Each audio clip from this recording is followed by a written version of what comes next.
নজর রয়েছে আমাদের দিল্লিতে লোকসভায়, নজর বিধানসভাতেও, কারণ অত্যন্ত গুরুত্বপূর্ণ একদিন হতে চলেছে আজ বিধানসভায়। উপনির্বাচনে জয়ী 4 বিধায়কের শপথ হতে পারে আজই। কিভাবে?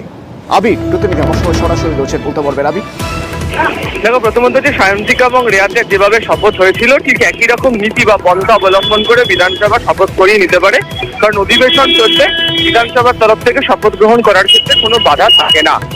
এর আগে অতীতে সায়ন্তিকা এবং রেয়াতের শপথের সময় সেটা লক্ষ্য করতে পারা গেছে নিয়ম অনুযায়ী। এক্ষেত্রে যেহেতু রীতি অনুযায়ী বিধানসভা ভবনের তরফ থেকে পরিষদীয় দপ্তর মারফত রাজভবনের কাছে চিঠি গিয়েছিল এবং সেই চিঠিতে তারা দ্রুত চেয়েছিলেন হচ্ছে শপথ হয়ে যাক এই 4 বিধায়কের। তার কারণ হচ্ছে মানিকতলার মতো জায়গা যদি তুমি দেখো, সেখানে দেখবে যে দীর্ঘদিন ধরে বিধায়কের অনুপস্থিতির কারণে সেখানে নানা ধরনের যে কাজের যে জটিলতা সেই সমস্ত জায়গাতে তৈরি হচ্ছে। উল্টে দেখতে পাওয়া গেল যে রাজভবনের তরফ থেকে যে চিঠি বিধানসভায় পাঠানো হলো এবং সেই চিঠিতে তারা কি উল্লেখ করলেন যে বারবার ধরে বিধানসভা মুলতুবি না করে স্থগিত কেন করে দেওয়া হচ্ছে। অর্থাৎ মুলতুবি করলে নতুন করে রাজভবনের অনুমতির প্রয়োজন, স্থগিতের ক্ষেত্রে সেটা প্রয়োজন পড়ে না। দ্বিতীয়ত হচ্ছে তারা বলছেন যে সায়ন্তিকা এবং রেয়াত এই দুজনের ক্ষেত্রেই হচ্ছে উপাধ্যক্ষ বা ডেপুটি স্পিকারকে অনুমতি দেওয়া হয়েছিল। সেক্ষেত্রে তারা জানতে পেরেছেন যে স্পিকার সেই শপথ বাক্য পাঠ করিয়েছেন, রাজভবনের কথা মানা হয়নি, এড়িয়ে যাওয়া হচ্ছে।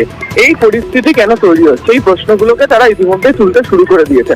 কিন্তু এক্ষেত্রে বিধানসভারও বক্তব্য হচ্ছে যদি তারা নিজেদের মতো প্রত্যেক সময় দেরি করেন, শুধু চিঠির পর চিঠি চেয়ে পাঠান, তাহলে যারা জনপ্রতিনিধি, যারা মানুষের ভোটে জিতে এসছেন, তাদের নিজেদের এলাকায় গিয়ে কাজ করার ক্ষেত্রে অসুবিধা।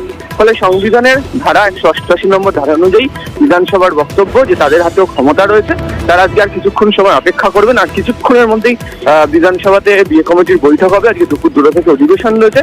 এখানেই চূড়ান্ত সিদ্ধান্ত হয়ে যাবে যে আজকেই এই 4 নবনির্বাচিত জনপ্রতিনিধির শপথ হবে কিনা। তবে তাদেরকে আজকে ইতিমধ্যেই বিধানসভাতে হাজির থাকা বা উপস্থিত থাকতে বলা হয়েছে বিধানসভার তরফ থেকে। ধন্যবাদ আবির।